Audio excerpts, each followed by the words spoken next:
Finally, we are reviewing another chapter of Dragon Ball Kakumei. This fan-made manga has been really high quality and very entertaining so far. I'm your host, Vro. Now let's get into chapter 4. The chapter begins with a flashback on planet Sadala. Caulifla questions what is Vegeta doing there. She goes on to tell Kaba his idol is here, and then a very serious Vegeta asks them to bring him to their king. An enraged Caulifla is held back by Kaba. She angrily says that not only has Vegeta beaten up her friends, but he is ordering her around. Vegeta calls her a rabid dog. It's funny to see her restrained by Kaba because he does tell Vegeta not to worry about it in the nicest way. That being said, Vegeta then turns his attention to Kale and asks her if she can get him to the king. She looks at him nervously, like she's going to say no. However, before she can say anything much, Caulifla convinces Kaba to let go of her. Obviously, she charges at Vegeta. Vegeta kicks her in the face without mercy. Both Kaba and Kale are surprised by this, but Vegeta says this: "What are you waiting for? Don't make me repeat."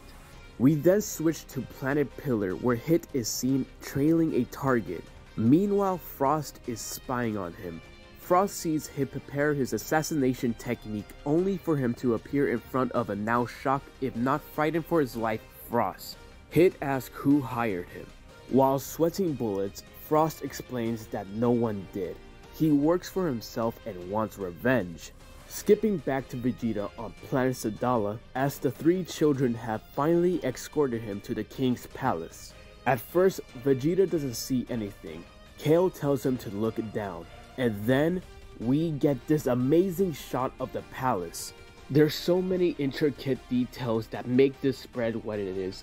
I cannot even begin to describe the depth into it either.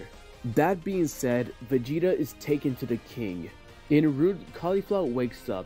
She immediately wants to fight Vegeta, claiming that he kidnapped her. Ensues is a scuffle featuring Kaba trying to hold Caulifla back. Later, King Sadala receives words that a strange individual from another universe who is requesting his audience. Sadala agrees and meets with Vegeta in the main hall. The two shake hands, and you see exactly how menacing Sadala is. Sadala asks what is he doing in another universe. Vegeta, being who he is, rudely tells the king he has no time for stories. The king interrupts him. He says that listening to or telling stories isn't a waste of time, with a dark expression. Vegeta then changed the subject to the king's palace.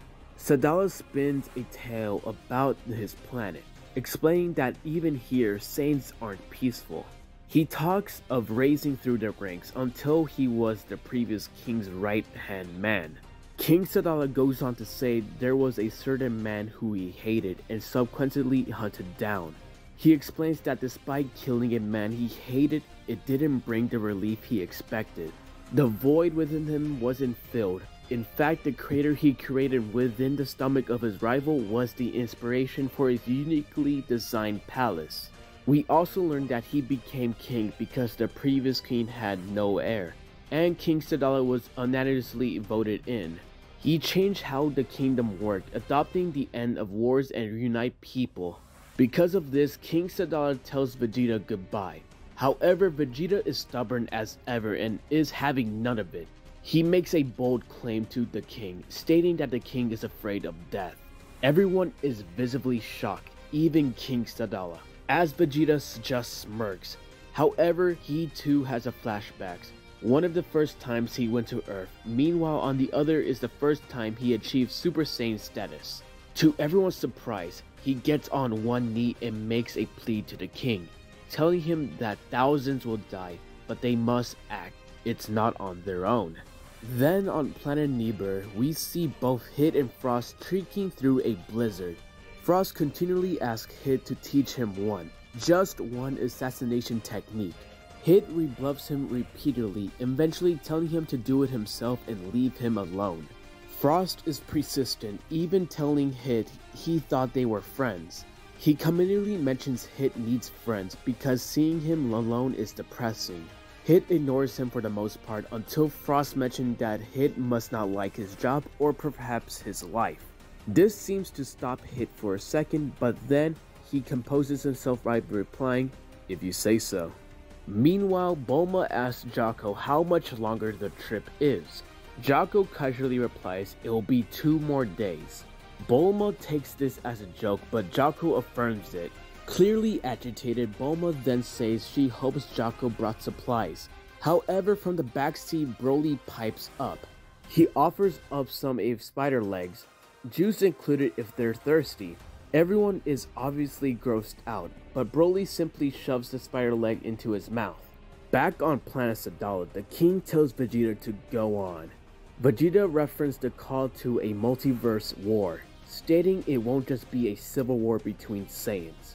He asks King Sadala what he will do when the enemies arrive, saying that as much as a pacifist king he is, Vegeta knows he'll want to protect his people. He goes on to say can't promise no one will die and that he can't work miracles, but he will make sure that they can at least look after their own. He then looks to Caulifla, mentioning that she has hidden potential. It's sort of funny to mention that Caulifla is tied up and gagged, most likely due to her violence outbursts against Vegeta. However, a very overwhelming presence comes from the king. Kaba notices it, but so does Vegeta. It seemingly overwhelms everyone in the room until the king then says, "Gather the whole Sadala Special Force. I'll announce them." He then walks up as Vegeta says the king won't regret it. To this, just before he leaves, the king replies that he doesn't live with regret. King Sadala makes a call to the special forces as we see many of them line up. Unfortunately, this is where the chapter ends, quite the cliffhanger, and it's true there wasn't any much action here, but I do love a good Vegeta chapter. Besides, Kakumei has been a joy to review. It kinda reminds me a lot of old school Dragon Ball, plus it's rather amazing how similar this fan-made art is. Anyway, hopefully you enjoyed the video. Not only we do cover Dragon Ball, but other series are to come. So don't forget to like, comment, and subscribe. Once again, I'm your host, Bro, and we will catch you next time.